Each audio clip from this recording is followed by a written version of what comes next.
Uma pesquisa do Bank of America mostra que a chamada bolha de inteligência artificial virou o maior risco para os mercados. O documento também traz perspectivas sobre a posição do Brasil entre as economias globais. Quem chega aqui para comentar essa nova pesquisa do BOFA é justamente a nossa editora e analista Lucinda Pinto, que já está aqui conosco. Lucinda, que prazer tê-la por aqui. Minha cara, uma ótima tarde a você.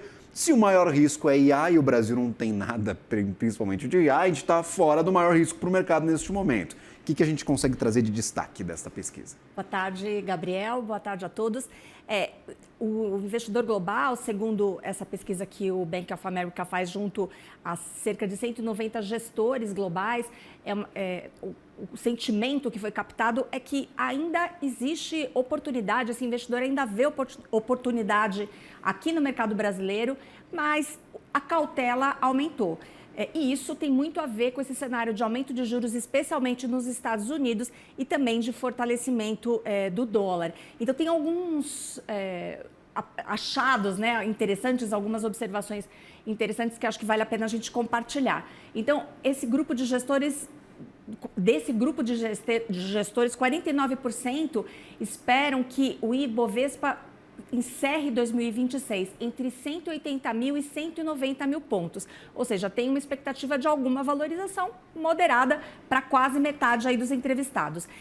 Mas 22% acham que o Ibovespa pode ficar ainda mais alto, entre 190 mil e 210 mil pontos. 6% acreditam que o índice pode superar 210 mil pontos. Agora, 23% acham que o Ibovespa vai cair para baixo dos 180 mil pontos. Aí tem diferentes patamares esperados. Agora, esse grupo de entrevistados também tem uma visão um pouco mais cautelosa em relação ao lucro das empresas. A gente vai começar aí nos próximos dias, já tem algumas empresas divulgando os seus resultados, né? Então a gente começa aí a temporada de balanços. E para 49% dos entrevistados, deve haver uma revisão para baixo dos lucros dessas companhias para 2026. 35% acreditam que as estimativas vão ficar inalteradas e 15%, só uma minoria, acredita que pode ter uma revisão para cima. Então, nessa pesquisa também ficou claro que esses investidores eles vão preferir daqui para frente, e já estão escolhendo, na verdade, as ações mais defensivas, as que pagam dividendos, aquelas que têm receita recorrente, e menos aquelas que são mais arriscadas, dependem mais, obviamente, aí desse cenário de juros.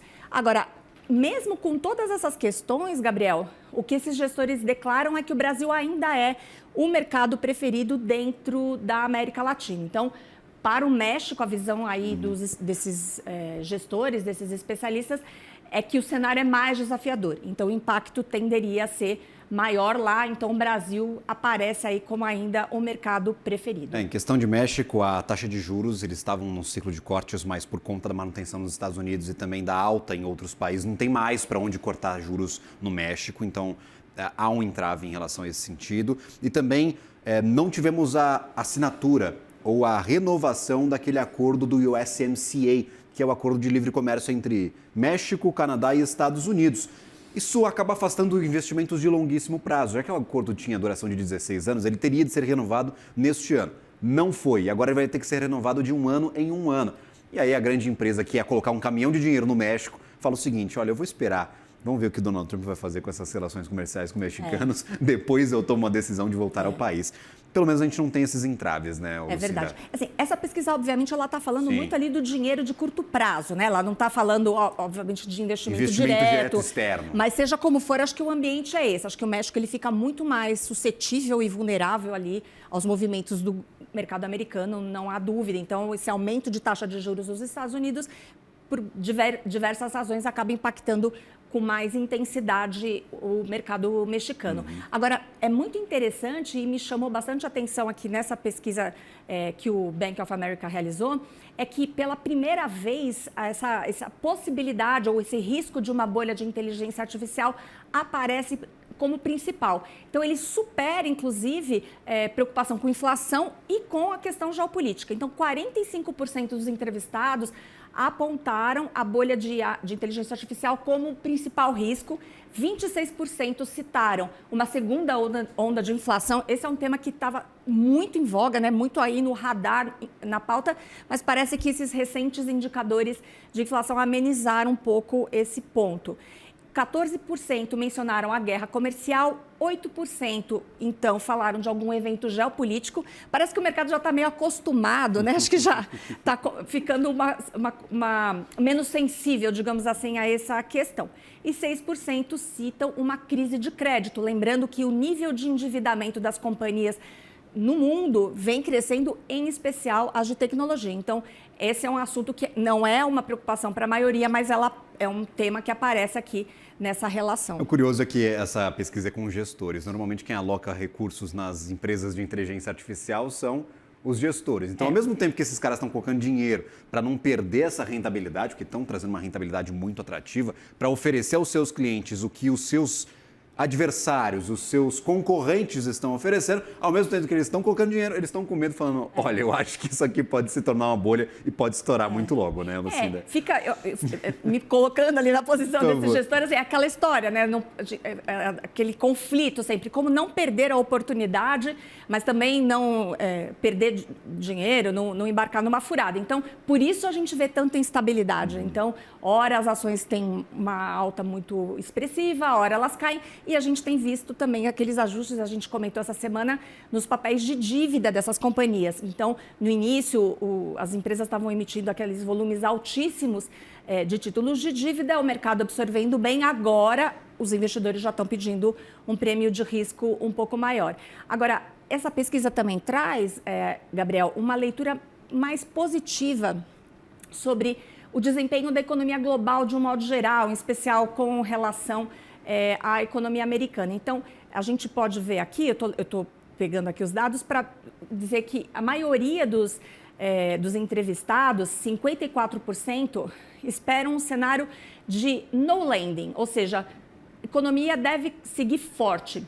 39% falam em soft landing, então uma desaceleração lenta que não provoca um impacto muito negativo. Sem choque, sem turbulência, vamos dizer. Exatamente. Assim, né? Pousou liso. Isso aí. Você veio do Galeão aqui para São Paulo, nem percebeu que você já estava no chão. Quando né? viu, chegou. Né? Chegou. Perfeito. É isso aí. E apenas 2% veem um risco de um hard landing. A gente sabe que até pouco tempo havia uma preocupação maior com essa questão da possibilidade dos Estados Unidos terem que subir os juros e num cenário de inflação muito alta, isso gerar eventualmente uma situação de recessão. Então, aquela discussão tão importante ali sobre recessão com inflação, né? A estagflação. A tal da estagflação. Isso parece que saiu do radar, é o que demonstra que, pelo menos essa pesquisa neste momento, é o que os gestores estão dizendo. Que a gente vai ver eventualmente, pelo menos na cabeça do mercado, a economia perdendo força, a inflação também perdendo força, enquanto os juros sobem mais rápido. Esse seria o cenário ideal para o Fed, é isso que eles querem conquistar no final das contas. Mas, claro, provavelmente esses gestores responderam ao BOFA em um momento em que o acordo de cessar-fogo já estava assinado, não tínhamos ataques ou troca de ataques entre Irã e Estados Unidos, e aí as coisas estão mudando aí de semana a semana. Nada está certo em relação a preços, nem a esse futuro da economia dos Estados Unidos, mas bom saber que eles estão um pouco mais tranquilos. Mas preocupante essa relação aí de bolha de inteligência artificial, Lucinda. E o último dado que eu queria mencionar, Por favor, que eu achei que é bastante relevante, que de um modo geral, houve uma redução do caixa desses fundos para 3,6%. Ou seja, e esse é o menor nível desde dezembro de 2024. Só que é uma taxa média, mas isso é uma demonstração de que esses fundos eles estão muito dispostos a investir. Então, o caixa ele aumenta quando tem dúvida, quando o investidor prefere deixar ali o dinheiro, se fosse aqui numa LFT, né? Então, num papel que rende ali a taxa de juros. Então, quando esse caixa diminui, significa que os fundos estão muito mais ativos ou mais abertos a assumir risco. Então, essa é uma boa demonstração do nível de apetite. Agora, toda vez que o mercado vai com muita sede ao pote, a gente fica sempre com aquela luzinha amarela também. Será que vai ter um rebote? Será que a exposição foi excessiva. Então, esse é um ponto a ser monitorado aí nos próximos meses. 2 IPOs nós tivemos aí nestes últimos 2 meses. O primeiro, maior IPO da história, e o segundo maior IPO da história em sequência. SpaceX e SK Hynix, ambas de inteligência artificial. Aliás, hoje, pela primeira vez, a ação da SpaceX caiu abaixo do nível do preço de emissão do IPO. Então... Atenção. Obrigado. Lucinda Pinto, minha cara. Até uma próxima. Bom trabalho a você. Aguardamos esse tal tarifácio que não sai. É isso aí. Vamos ficar de olho. Valeu.